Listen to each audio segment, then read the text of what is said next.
Olá, sejam bem-vindos. Este é o Tema é Direito, programa do curso de Direito da Universidade Franciscana. Você pode sim contribuir com a pauta do programa enviando e-mail para direito@ufn.edu.br. Obviamente, na medida do possível, nós atenderemos a sua solicitação.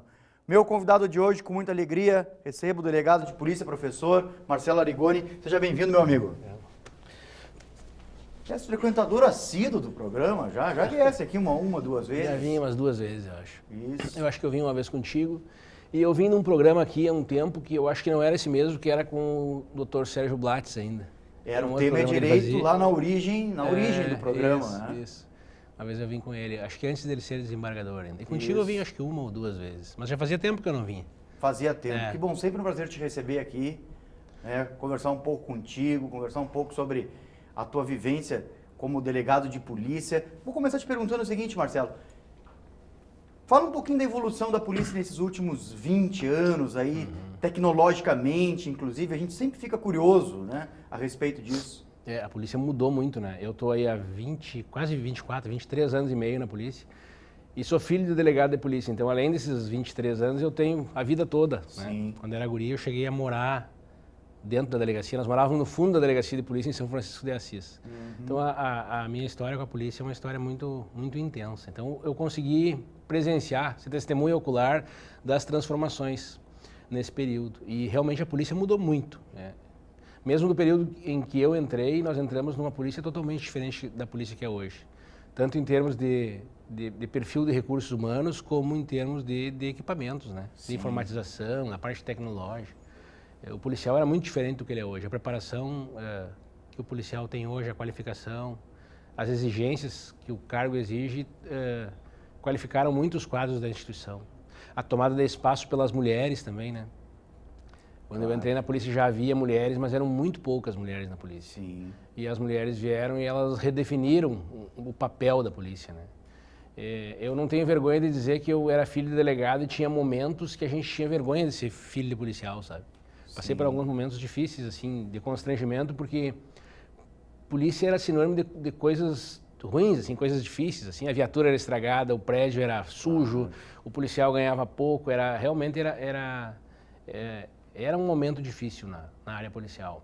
E hoje, eu diria assim que passado esse tempo todo, e inclusive eu fiz parte dessa transformação, vamos dizer assim, né? Eu ajudei nessa transformação.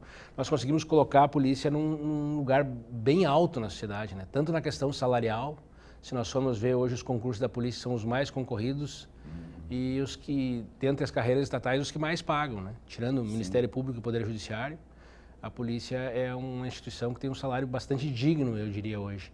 E mesmo as carreiras subordinadas no Ministério Público e no Poder Judiciário, às vezes nós temos as nossas carreiras, o nosso comissário de polícia hoje ganha quase 20 mil reais, né? Então é um salário realmente significativo no atual momento. E não só nessa questão salarial, em termos prediais, em termos de estrutura, em termos de viatura.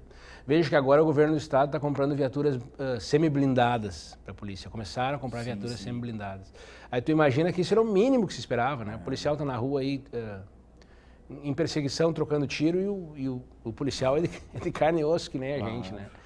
E isso também em termos de armamento, né? Melhorou muito. A polícia adquiriu, neste ano, já pistolas Glock, que são armas assim, não que sejam as melhores do mundo, mas são armas certificadas, né? São armas boas em qualquer lugar do mundo. Agora eu sei que vem mais uma leva de 3.200 Glock, ou seja, cada policial vai ter uma Glock para chamar de sua, como eu digo, né? Nós temos hoje fuzis, realmente a questão de armamento melhorou muito, a questão da informatização.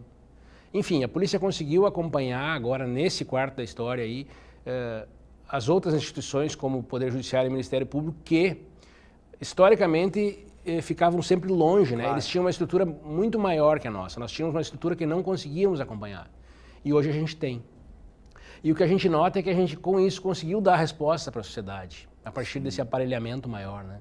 Se tu fores ver, nunca se apreendeu tanta arma, tanta droga. Né? A criminalidade não cede, mas o número de inquéritos remetidos é muito grande. Nós temos programas hoje, como o programa Qualificar, que é um programa que tem métricas de produção, né? Numa perspectiva de meritocracia, que ainda precisa melhorar, né? Essa questão quanto ao servidor público. Mas já há isso, então No final do mês a gente tem um mapa que mede quantos inquéritos remetidos, taxa de elucidação, produção por pessoa. Isso te dá alguns dados importantes ali para que tu consiga balizar o teu trabalho e para que tu seja avaliado. E isso tem redundado num trabalho policial bastante eficiente. Se tu fores ver, por exemplo, na cidade de Santa Maria, os homicídios, em que pese a gente tenha um número alto de homicídios, inclusive neste ano, né? Estamos 57 homicídios, eu acho. O índice de elucidação é quase total, assim, é entre 90% e 100% sempre. Eu ia te perguntar sobre isso, em algum momento da nossa conversa de hoje, sobre esses números, né?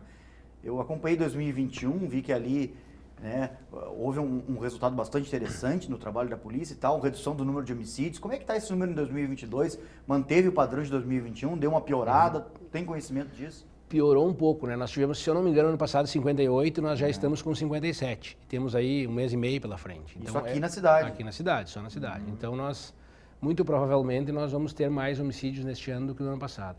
Mas sobre o homicídio é interessante porque eu vejo que a análise do homicídio como principal critério, indicador da criminalidade, na verdade, é uma análise um pouco enviesada. É uma coisa que eu defendo há muito tempo, mas não sou ouvido. Porque os governos se preocupam muito com o homicídio, né? Eu lembro quando eu era delegado de polícia regional aqui, eu controlava cada um, eu sabia quem morreu, quem matou, os detalhes, onde era, tudo eu sabia na ponta da língua, porque isso era muito importante, né? Então, a estratégia nacional de polícia pensa no homicídio, mundialmente se pensa no homicídio como o principal indicador. Não é à toa que a Hungria dizia lá que é o ponto central na orografia do crime, né? O crime por excelência. Mas, na verdade, as causas do homicídio, elas desbordam totalmente da área policial, né? E aí eu fico pensando, não é à toa que os governos se preocupam tanto e nos cobram tanto a elucidação dos homicídios e a redução dos homicídios, né? Eles nos cobram porque o homicídio, ele é o retrato de que tudo está falhando na sociedade, né?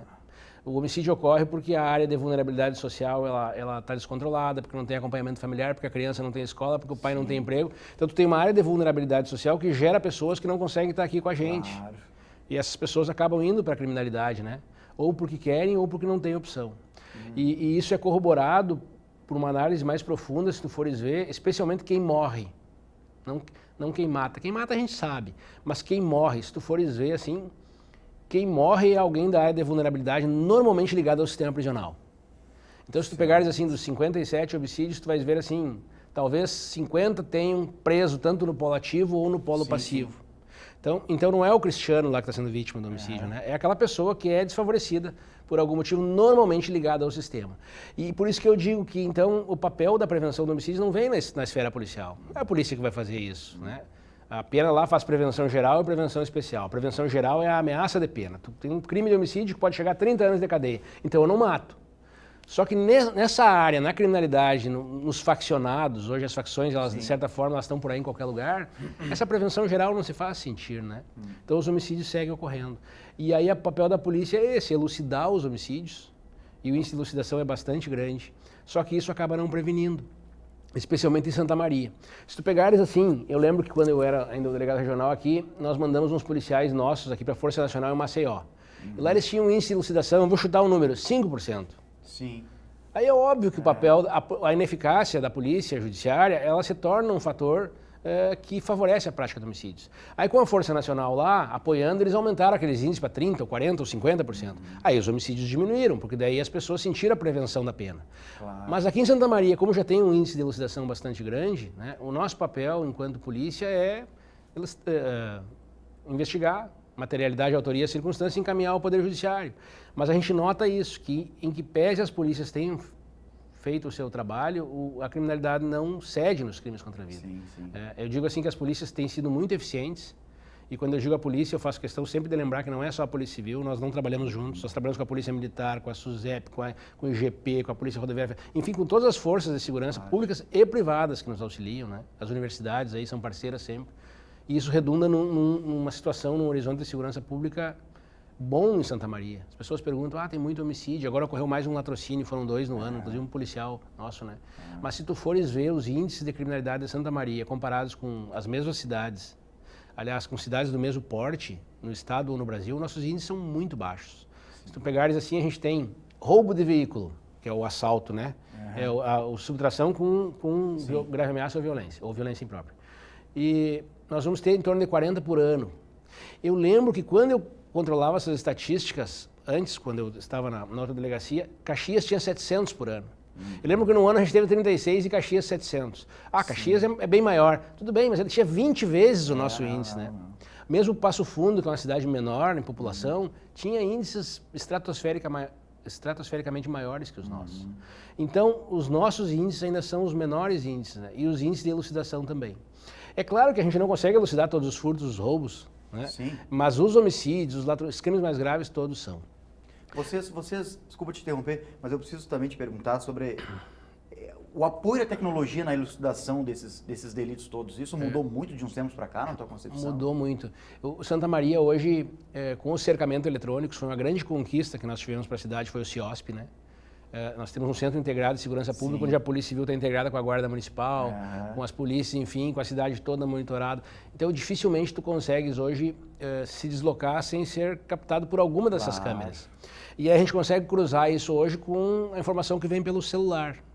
O celular de cada um de nós, ele sabe mais de nós que nós mesmos, né? Hoje a gente tem alguns programas ali que conseguem captar até 5 anos para trás informações nos celulares. Tem tecnologia da polícia hoje, utilizada pela polícia para isso. O Sandro conseguiu, numa gestão na Polícia Regional, aí, adquirir 2 tipos de programas, né, de ponta, assim, que conseguem fazer essa recuperação. Então, para além disso, é claro que nós precisamos evoluir, mas a tecnologia está muito presente hoje nas investigações, sim.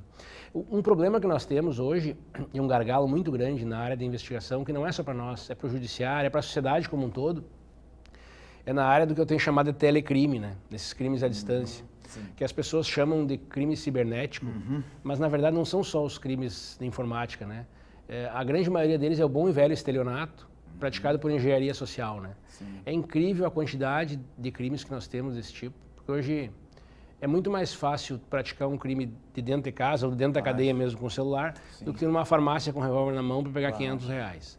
Então isso explodiu, assim, 60% ou 70% das ocorrências são esses crimes. Dos tipos mais incríveis, assim, por exemplo, ontem na delegacia eu tive um novo que eu não vi, que os criminosos estão abrindo uma conta poupança com o mesmo número da conta da pessoa, eles dão um jeito, então assim, aí ligam para a pessoa, tem um outro pessoal aí que está na cidade praticando, ligam para as casas, ganham a confiança das pessoas, depois vão lá para arrumar alguma coisa na casa. Tem gente que liga para dizer que é a patrulha do Covid, que é para vacinar os idosos.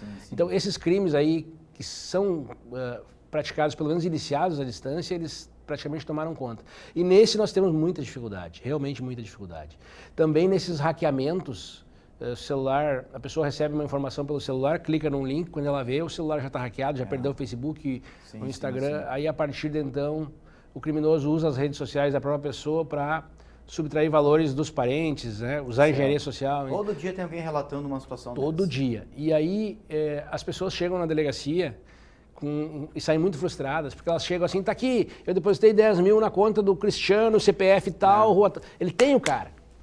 Só que daí, o problema é assim, se a gente quiser cobrar 5 ou 10 mil reais de uma pessoa ordeira e trabalhadora, e ela não quiser pagar, a gente vai para a justiça e demora 2, 3, 4 ou 5 anos. Aí imagina tu recuperar 5 ou 10 mil reais de um preso, que não tem, ou da mãe do preso, ou de um laranja, alguém que teve o nome utilizado. Então é muito difícil, em que pese a gente consiga identificar, apontar, quando consegue, né? Porque na maior parte das vezes eles fazem esses crimes de forma cruzada. Os presos daqui praticam crimes lá no Maranhão e no Maranhão praticam crime aqui. Aliás, vamos aproveitar a função social desse programa para dizer para as pessoas, né? Não cliquem em links que você desconfie. Exatamente. Desconfie daquela história do filho, né? Pedindo dinheiro por mensagem do WhatsApp, se colocando numa posição ali de vulnerabilidade e tal. Não, calma, espere um pouco. Sabe como é que eu faço com a minha mãe e os meus familiares? De vez em quando eu mando uma mensagem. Mãe, tô trocando de celular aqui, agora tô com um número novo. Para testar. Para testar ela, para lembrar, porque ela sabe lembrar. Mãe, faz um Pix. E ela, não, eu já sei. Então, é isso. De vez em quando tem que jogar no grupo de família, alguma coisa assim, para que as pessoas não. Só que, assim, às vezes isso vem de uma maneira muito difícil da gente escapar. Às vezes vem assim, sua conta de luz chegou. Clica ali. Ou você está com débito na Receita Federal, clica ali. Veio o dinheiro de volta que estava esquecido no banco. As pessoas clicam. Aí, às vezes, quando clicam, já baixam um aplicativo tipo Ndesk ali e já dão acesso remoto ao seu celular. A gente não pode subestimar a inteligência do criminoso. Jamais. É incrível a criatividade, né? Não pode. Eles vão criando a cada dia coisas novas. Tem coisas que a gente fica assim, fica meio fascinado até de ver a criatividade que eles têm, né? Mas aí a grande parte das pessoas são pessoas que estão dentro das cadeias, né? Que deviam estar cumprindo pena ou trabalhando, se ressocializando. E hoje, e daí esse é o principal gargalo que nós temos na criminalidade, né? Eu costumo dizer que a gente não prende ninguém. Eu costumo dizer que a gente tira o indivíduo da rua e põe ele dentro da cadeia, que é onde ele está no ambiente dele. Né? Ali ele segue praticando crimes, às vezes ainda mais favorecido, às vezes ainda mais protegido. Muito complicado, né? Esse sistema, esse ciclo. A gente está longe, né, Marcelo, de uma situação satisfatória em relação a isso. Quero te agradecer a presença aqui. Nós poderíamos gravar, olha, eu acho que uma meia dúzia de programa para falar sobre isso. É sempre uma conversa muito agradável. Eu te agradeço muito. Sei que as agendas são super apertadas, mas fica o agradecimento aqui do UFN e da TV pela tua participação. Eu que agradeço. Prestigiado por estar aqui contigo, Cristiano. Maravilha. Conversei com o Marcelo Mendes Arigoni. Agradeço a você também pela audiência e fique ligado nos próximos programas da TV da Universidade Franciscana. Até a próxima.